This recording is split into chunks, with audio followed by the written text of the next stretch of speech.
Olá, pessoal, como que vocês estão?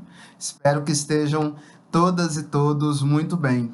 Bem-vindas, bem-vindos a mais uma videoaula de Sociologia Jurídica e o objetivo desse nosso encontro é exatamente continuar a discussão acerca, né, de uma interpretação ilegalista, sociológica do fenômeno jurídico, que é o nosso objeto principal de estudo. Para recordar, né, e que vai ser importante nessa videoaula, eu gostaria de lembrar para vocês que a perspectiva ilegalista do direito é uma perspectiva que combate, né, que questiona diretamente a forma como tradicionalmente se entende, se interpreta, se estuda o fenômeno jurídico.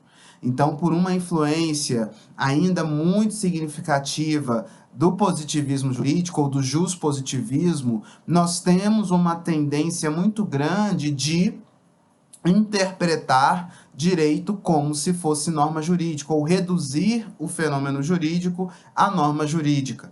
E no mesmo sentido, né, a gente acaba compreendendo com uma clareza ou com uma simplicidade muito grande a ideia ou esse binarismo entre dever ser e ser, né? E aí a gente teria o campo das relações sociais como o campo do ser e o direito como o campo do dever ser, como o campo da normatividade.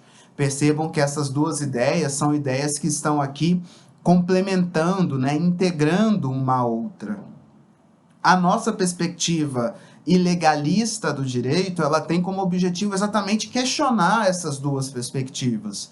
Primeiro, o direito, ele não é norma jurídica, ele não deve ser resumido à norma jurídica, e aqui eu volto à nossa primeira aula que tivemos dessa disciplina, quando eu apresentei para vocês a perspectiva de direito como um fenômeno social, ou seja, o direito antes de ser norma jurídica.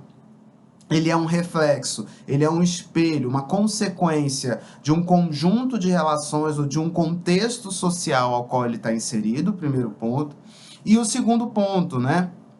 Quando eu falo com vocês de direito numa perspectiva ilegalista, eu estou querendo mostrar para vocês que o direito, ele está atrelado, né, ou essa dimensão dever ser e ser são duas dimensões que são atreladas, né? E aí é aquela ideia da relação direito e poder. Se a perspectiva positivista tenta separar, tenta justificar racionalmente uma distinção entre poder e direito, para nós, direito e poder são fenômenos indissociáveis. Então, esse ponto é fundamental para pensar aí o direito sociologicamente, pensar o direito aí na ótica do ilegalismo. E a partir dessas duas premissas que eu acabei de dizer para vocês, eu só queria trazer aí 3 pontos, né, que eu acho que são 3 pontos fundamentais, que também, de alguma forma, foram mencionados, né, na videoaula passada, mas que não foram trabalhados abertamente. Quais são esses 3 pontos? O primeiro deles, né, o papel do direito enquanto síntese, né, enquanto consequência de uma economia de poder, de uma estratificação social, é exatamente estabilizar essa dinâmica, né? Então, o direito, como sendo uma instituição que tem a possibilidade de exercer um controle social externo, ou seja, tem a capacidade de condicionar o comportamento de toda uma sociedade, estabilizar uma dinâmica social, esse controle ou essa estabilização também significa preservar uma dinâmica de poder específica, né? Então, a gente tem, por exemplo, vivemos hoje, né, numa ordem social que se instituiu a partir das revoluções burguesas. Essas revoluções instituíram uma sociedade em que você tem o poder econômico como um fator de privilégio, como um fator de vantagem, como um fator, inclusive, de acesso a direitos, de efetivação de direitos. Então, hoje, nós sabemos, em virtude do ilegalismo, que ter o poder econômico ou não, né, ser um sujeito econômico ou não, isso impacta na maneira como o direito vai tratar essa pessoa, né, seja num campo material, seja num campo processual, então o poder econômico influencia, assim como esses dois níveis, digamos assim, ou essas duas dimensões do direito, elas funcionam na prática. Então percebam que a gente tem uma dinâmica social, e o direito ele preserva essa dinâmica social, né? Ele corrobora, ele protege, ele alimenta uma dinâmica social específica. E o seu oposto também acontece, no seguinte aspecto: o fenômeno jurídico, como um fenômeno de poder, ele também cria mecanismos para dificultar a resistência. Ele cria mecanismos para fazer com que os grupos que estão em situação de subalternidade, por exemplo, não consigam, pelas vias reconhecidas como legítimas pelo direito, alterar a sua realidade, transformar o contexto social ao qual esses indivíduos estão inseridos. Isso é perceptível, por exemplo, e aí toda vez que eu falo isso, eu sempre tenho em mente o direito como um jogo de xadrez, né? Ou como um labirinto, que você pode adotar diversos caminhos, mas todos os caminhos vão levar ao mesmo lugar. E o que seria esse mesmo lugar? Exatamente a preservação desse status quo, a preservação de uma determinada economia de poder, tá? Vinculado a esse primeiro ponto, um segundo ponto que é muito importante quando a gente pensa essa relação entre direito e poder: a ideia de que o fenômeno jurídico ele é um instrumento de gestão de âmbitos sociais, ou um instrumento de gestão de processos sociais. O que eu quero dizer com isso? Com essa frase, direito como instrumento de gestão de processos sociais, eu quero dizer duas coisas. Primeira delas: quando o direito ele regulamenta um determinado âmbito da sociedade, ele, ao mesmo tempo, está padronizando esse determinado âmbito da sociedade. Então, por exemplo, eu crio uma legislação de caráter trabalhista para regulamentar um novo tipo de trabalho. Quando eu faço isso, percebo, e aí é o primeiro ponto dessa frase, né, de gestão de processos sociais, o direito ele está entrando numa área que não tinha regulamentação, e ao fazer isso, ele padroniza como aquele novo âmbito agora regulamentado deve funcionar. E aí é exatamente esse processo de normatização desse âmbito social. Primeiro ponto. 2. Como a gente sabe que direito não é só norma, mas direito é uma relação entre norma e poder, entre ser e dever ser, o que isso vai gerar, no final das contas, na prática, não na teoria? A teoria nunca vai admitir o que eu vou dizer para vocês agora, mas é quando a gente viabiliza e analisa o direito na prática. Ao analisar o direito na prática, o que a gente percebe? Que esse direito, que ao regulamentar uma situação, ele cria, em virtude da dinâmica de poder, um regime de permissões e, ao mesmo tempo, de proibições. Então, o que acontece na prática? A gente vai ver, por exemplo, no caso dessa legislação trabalhista, a gente vai ter, por exemplo, empregadores que serão punidos caso violem aquela norma jurídica trabalhista. Agora, a gente também vai ter outros empregadores, geralmente empregadores de grande porte, que vão violar sistematicamente essa norma jurídica, porém não sofrerão sanções, ou se sofrerem sanções, sofrerão sanções que não impedem, que não inviabilizam a atividade econômica. Muitas vezes, pelo contrário. Só dando um exemplo, para não ficar muito abstrato onde eu quero chegar com vocês. Quando a gente pensa, por exemplo, uma empresa de grande porte, né? Sei lá, uma grande montadora de automóveis, uma grande empresa de eletrônicos, alguma coisa do tipo. Essa empresa, por exemplo, ela viola sistematicamente os direitos trabalhistas de seus funcionários. E ela, como tem um setor jurídico de suporte, ela sabe que de acordo com o direito do trabalho atual, existe um fenômeno chamado prescrição quinquenal e prescrição bienal. O que é a prescrição quinquenal? Se você, por exemplo, não paga a hora extra do seu funcionário durante 20 anos, quando esse funcionário ele for demitido, provavelmente ele vai ajuizar uma ação contra você. Mas ao ajuizar uma ação contra você, ele só pode pleitear na Justiça do Trabalho os últimos 5 anos. O que isso implica dizer? Que os outros 15 anos que ele trabalhou na sua empresa, você não pagou o direito e nem vai precisar pagar caso ele venha posteriormente ajuizar uma ação contra você. O que isso viabiliza na prática? Isso viabiliza um cálculo econômico. Por quê? Porque esse indivíduo, digamos assim, essa empresa, na verdade, que violou durante 15 anos a hora extra do seu trabalhador, ele de alguma maneira está fazendo ali uma poupança. E quando esse indivíduo for ajuizar uma ação, e ainda que ele ganhe esses 5 anos, isso não significa para esse grande empresário necessariamente uma perda. Porque nesse caso, mesmo quando o trabalhador ganha todas as suas verbas, a empresa ela está ganhando. E no mesmo sentido, né? Esse empregado, quando ele ganha essas verbas trabalhistas dos últimos 5 anos na justiça, ele continua perdendo. Porque ele ganhou 5, mas perdeu 15. Né? E no mesmo sentido, o empregador ganhou 15 e perdeu 5.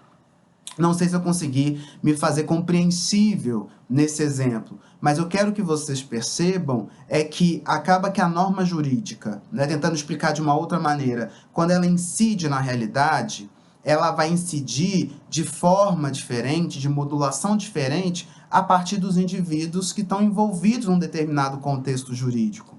Ou no mesmo sentido, se essa norma jurídica vai ser aplicada ou não. Né? Se a gente vai, por exemplo, para um outro âmbito, para um âmbito penal. Né? Hoje, a gente sabe que uma das principais causas de encarceramento no Brasil está ligada ao crime de tráfico de drogas. Né? E, ao mesmo tempo, a gente sabe hoje, a partir de pesquisas sociológicas, que o tráfico de drogas ele acontece em todos os estratos sociais. Contudo, isso não se verifica no perfil da população carcerária no Brasil. Hoje a gente tem um perfil carcerário no Brasil majoritariamente negro e pobre.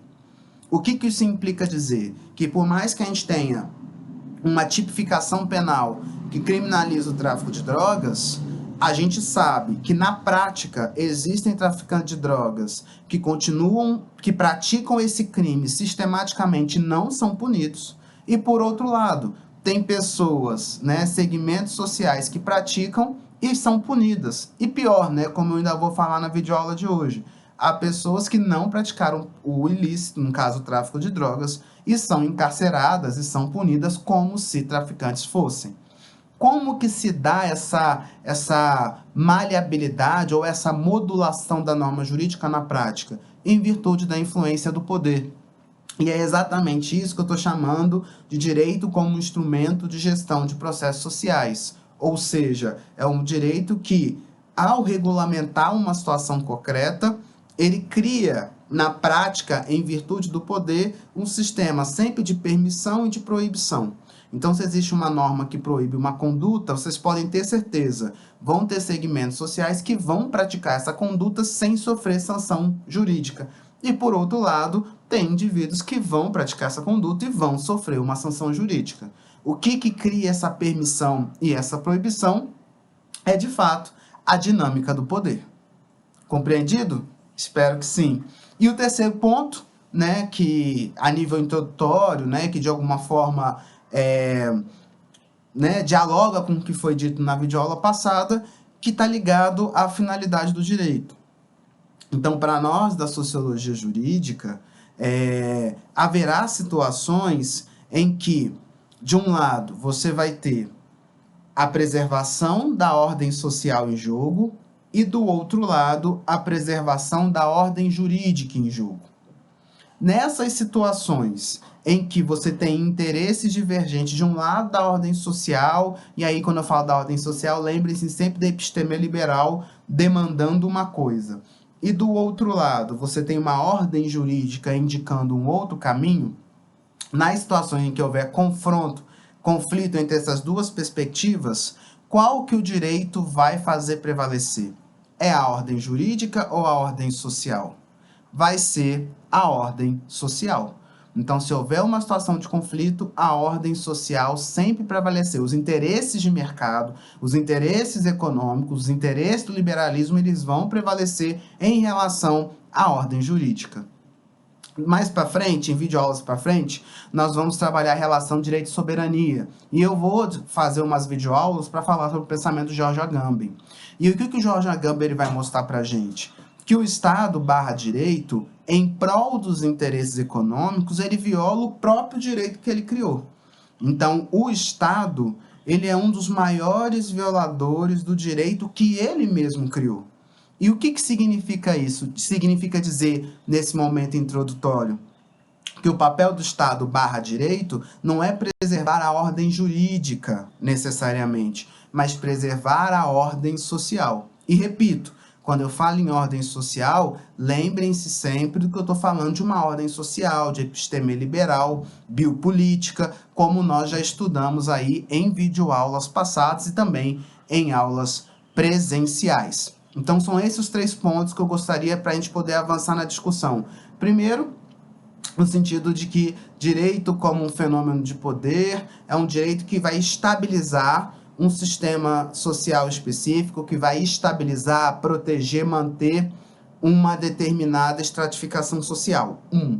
2, a gente tem o direito como instrumento de gestão de âmbitos sociais, em virtude das relações de poder, ao regulamentar uma situação objetiva, cria-se um sistema de permissões e de proibições. E 3, o papel do direito, na lógica do ilegalismo, não é se autopreservar, preservar a ordem jurídica, mas é preservar a ordem social e aí, no nosso caso, preservar a sociedade mercadocêntrica. E nem sempre, para preservar a sociedade mercadocêntrica, vai ser possível, vai ser viável proteger a ordem jurídica. E nesse caso, eu violo a ordem jurídica para proteger a ordem socioeconômica, social e econômica.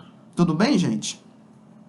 Bom, e na segunda parte dessa videoaula, eu queria apresentar para vocês 2 circunstâncias, 2 exemplos na história ocidental que o Foucault ele vai trabalhar para mostrar como que o ilegalismo ele atua em alguns âmbitos da vida em sociedade. Eu repito, eu vou apresentar 2 exemplos que são exemplos que o próprio Foucault dá nos seus escritos. O ilegalismo se resume a esses 2 exemplos? Não se resume a esses 2 exemplos, até porque o ilegalismo ele vai se dar em diversas nuances, a partir de diversas práticas, a partir de várias perspectivas. A gente está trabalhando aqui uma perspectiva econômica, mas como vocês já sabem, né, na altura da nossa disciplina existem outras matrizes de dominação, como, por exemplo, vinculada a gênero e sexualidade, vinculada à raça, enfim, vinculada à capacidade física. A gente tem vários tipos de matriz de dominação que vão gerar, em consequência, novos regimes ou novas dinâmicas ou outras dinâmicas ilegalistas. Não necessariamente divergentes do que a gente está falando, mas complementares, né? Porque afinal a gente está vivendo numa ordem social única que tem vários braços. A gente está delimitando aqui a análise, mas pensando em legalismo, ele é um todo muito maior do que o que eu consigo passar para vocês nessas videoaulas. Pois bem, então a gente trabalha 2 situações. A primeira situação é uma situação do campo civil, né? Que aí o Foucault ele vai trabalhar aí para falar um pouco sobre esse legalismo. E aí a gente vai trabalhar esses exemplos a partir da ideia de regime de soberania, regime biopolítico. Porque no regime de soberania, vai dizer Foucault, a gente vai ter uma economia ilegalista específica, e no regime biopolítico nós teremos uma outra economia ilegalista, né? Até porque no regime de soberania, como vocês já sabem, a gente está lidando com uma sociedade politocêntrica, ou seja, uma sociedade que gira em torno do poder econômico, e do lado, depois das revoluções burguesas, nós estamos lidando com uma sociedade mercadocêntrica, ou seja, que gira no entorno das práticas econômicas. Pois bem, nessa fala aí a gente vai trabalhar um exemplo que eu te poderia enquadrar aí como exemplo do âmbito civil. Nesse exemplo, o que ele vai mostrar, né, em relação à questão da propriedade privada? Que nesse momento, né, do absolutismo, a gente tem, da modernidade, do regime de soberania, a gente tem uma possibilidade do poder político com muita facilidade adentrar na esfera econômica, adentrar na esfera particular e utilizar dessa propriedade, não é? Então, a preocupação do rei num primeiro momento, né, isso vai mudar posteriormente, mas a preocupação do rei no primeiro momento era muito mais manter a sua supremacia dos interesses do que necessariamente uma regulamentação, uma proteção da propriedade privada. Porque, repito, ele como absoluto, ele como soberano, ele tinha uma possibilidade de incidência na vida privada e, consequentemente, do patrimônio privado muito grande. Essa dinâmica social, vai dizer Foucault, vai instituir uma lógica de direito específica e, consequentemente, uma dinâmica legalista específica. E qual que, então, é o perfil nesse contexto de soberania? É tentar garantir uma integridade maior da efetivação das normas que são referentes à preservação desse poder político, e, no mesmo sentido, não ter uma preocupação tão grande em proteger, em regulamentar, em garantir uma integridade do âmbito privado, da propriedade privada. Então, a gente tem, nesse primeiro momento, exatamente essa configuração de direito, que a partir dessa dinâmica social, a partir dessa economia de poder, vai estar muito preocupado em proteger, em garantir a integridade dessas normas, digamos assim, de direito público, né? Com as revoluções burguesas, com a ascensão da biopolítica, o que a gente vai perceber? A gente vai perceber uma mudança também no perfil do direito. E aí entra a questão do ilegalismo. Se, né, a fonte do poder dessa burguesia, que agora se tornou a principal elite nas sociedades do capitalismo, né, capitalistas, a fonte do poder está na propriedade privada, toda a dinâmica do direito, todo o funcionamento do direito também vai atender a essa perspectiva, a perspectiva de proteger essa propriedade privada. Então, o nosso direito, ele é um direito que vai, de fato, se instituir nos seus mais diversos âmbitos para proteger a propriedade privada e, repito, para manter e preservar uma determinada configuração social, não mais politocêntrica, mas uma configuração social mercadocêntrica, ou seja, que gira no entorno das práticas de mercado. Isso vai se dar, por exemplo, tanto no sentido de elaboração de normas jurídicas que tenham como objetivo sacralizar, proteger ao máximo a propriedade privada. E, de alguma maneira, a gente pode fazer aqui uma ponte com a videoaula em que eu trabalhei com vocês o pensamento do Marcelo Neves. Então, a gente viu lá, né, que a norma jurídica de âmbito civil que protege a propriedade, ela tende a ser instrumental, ou seja, ter a eficácia do seu texto, né? E, no mesmo sentido, as normas jurídicas que, para se concretizarem, precisariam confrontar a ideia ou esse valor de proteção da propriedade privada, geralmente elas se tornam simbólicas. Ou no mesmo sentido, né?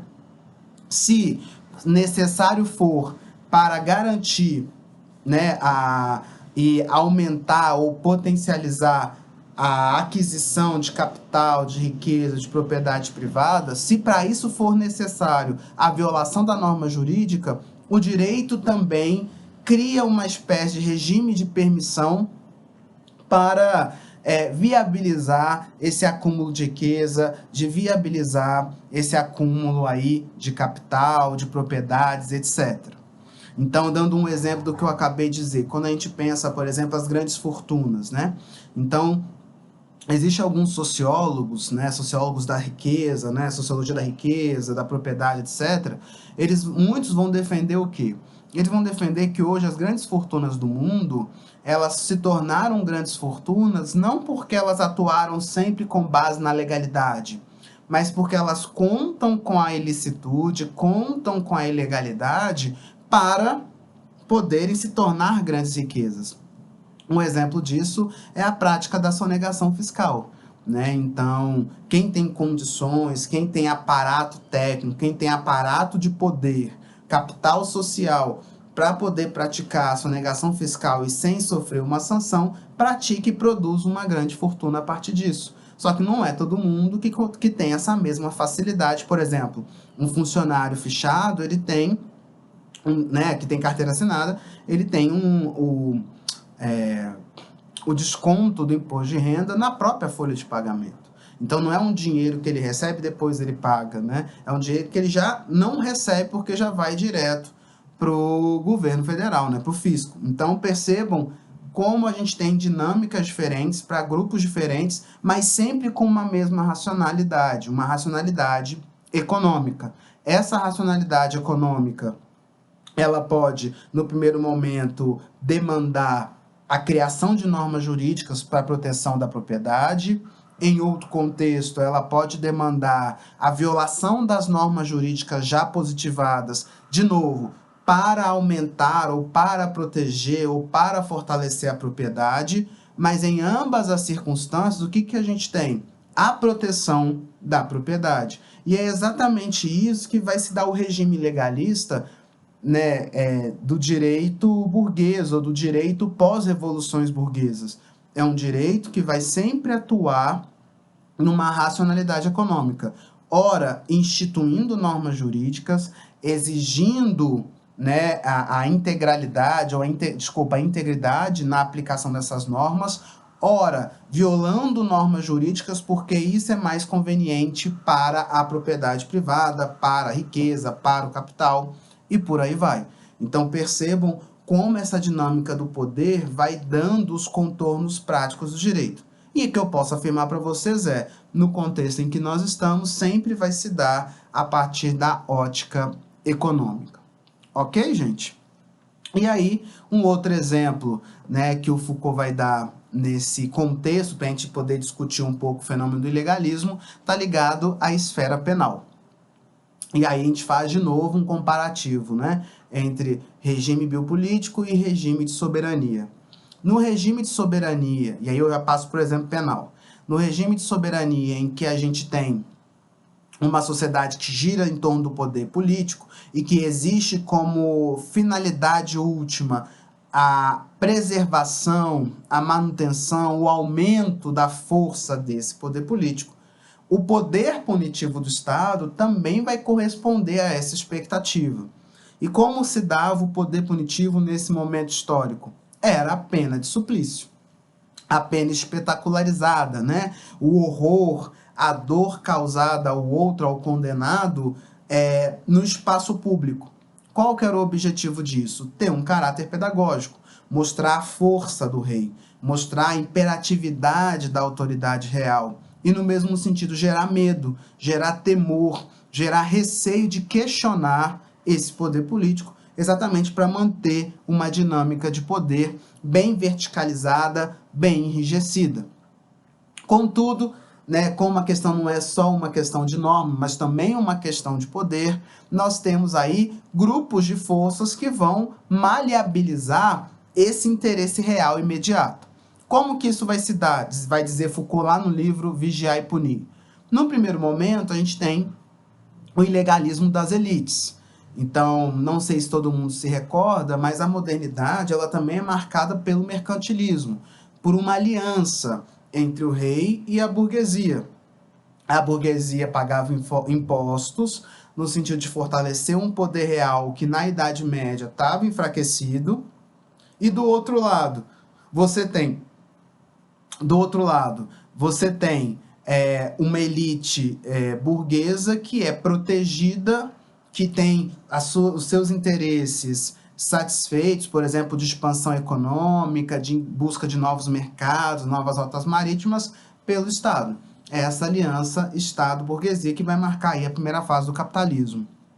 Então, essa aliança também permitiu o quê? Dobras, né? Maleabilidades nessa premissa inicial em relação à pena de suplício. Então, um comerciante que era punido, ele acabava tendo um tratamento X. Um membro da plebe, das camadas mais vulneráveis, das camadas mais subalternizadas desse momento histórico, se causasse o mesmo crime, teria um tratamento Y.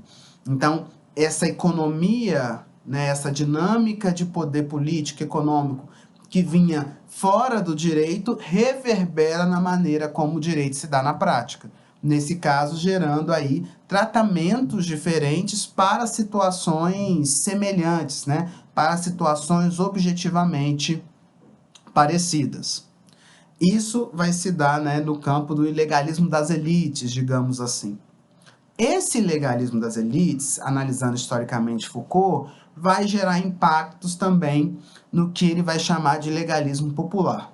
No seguinte aspecto, essa dinâmica de tratar pessoas diferentes de forma diferente, tratar situações iguais de formas diferentes, vai gerando, por parte desses grupos já excluídos da sociedade, uma sensação de injustiça muito grande. Por quê? Porque ela via que os membros dos estratos superiores não eram enforcados, não eram guilhotinados, não passavam pelo suplício, enquanto membros do próprio extrato passavam constantemente, mesmo praticando condutas similares. Isso vai fazer com que essa sociedade, que era, digamos assim, a audiência da pena de suplício e que, em última instância, legitimava esse poder real absolutista, comece a questionar a legitimidade ou o caráter de justiça dessa pena de suplício. E no livro Vigiar e Punir, Foucault ele traz algumas situações bem interessantes. Que situações são essas, por exemplo? Seriam situações em que aquele indivíduo que era condenado, a audiência, o público começava a demandar ou exigir a soltura daquele indivíduo. E no mesmo sentido, começava a haver um clamor popular para que o capataz, ou seja, o responsável pela execução, que aquele capataz fosse enforcado ou que aquele capataz fosse guilhotinado. Então começa percebam, a ter uma perturbação da dinâmica de poder. E, em última instância, começa-se a questionar a própria autoridade real. Porque a autoridade real, ela dá um comando, mas esse comando não consegue ser efetivado. Então, o ilegalismo popular também acaba dando os contornos do direito. E percebam como uma dinâmica de poder que estava ali consolidada começa a se desestabilizar. Além disso, você vai ter o quê? Ao ver de Foucault, vácuos do poder. Então, como o poder punitivo, na lógica de suplício, ele era centralizado, né? Então ele acontecia, por exemplo, num grande centro, numa praça pública, as atenções elas estavam todas para aquele momento da execução penal. Isso gerava em regiões mais distantes vácuos de poder, o que gerava práticas de pequenos delitos, outras violações a normas jurídicas. Então, permitia-se que, a partir do combate à criminalidade, viabilizava-se a prática de outros crimes, né? Ou a prática de novos crimes, ou que exatamente se apropriavam ou se beneficiavam desse contexto de vácuo de poder. Em síntese, o que vai acontecer? Esse legalismo das elites mais ilegalismo popular vai gerar uma crise do poder punitivo nesse contexto da Idade Moderna e que vai ser também uma grande mola propulsora para viabilizar as revoluções burguesas, né, do final do século XVIII, século XIX, e também vai viabilizar um novo regime legalista. Regime legalista esse que agora tem um outro objetivo: priorizar os interesses econômicos. E como que isso vai se dar? Isso vai se dar inicialmente por uma reformulação da teoria penal. Então, um primeiro ponto que deve ser levado em consideração aqui é: a gente vai ter as evoluções burguesas. Essas evoluções burguesas, muito pautadas numa lógica iluminista, vai transformando diversos âmbitos da sociedade. Dentre esses diversos âmbitos da sociedade, um que vai ser sensivelmente transformado é o campo do direito penal, é o campo da teoria penal. E aqui, não sejamos ingênuos, né? A gente tem uma finalidade, digamos, explícita de tornar o direito penal um fenômeno mais racional, de tornar o direito penal um fenômeno mais, digamos assim, racionalizado mesmo, mas também existe aqui uma finalidade mais implícita, que é uma finalidade de mudar um regime de poder, ao mesmo tempo em que se viabiliza, né, privilégios para essa elite burguesa e se combata o ilegalismo popular, que nesse novo momento, o ilegalismo popular que se tornou comum na fase soberania, não se repita no período aí de biopolítica.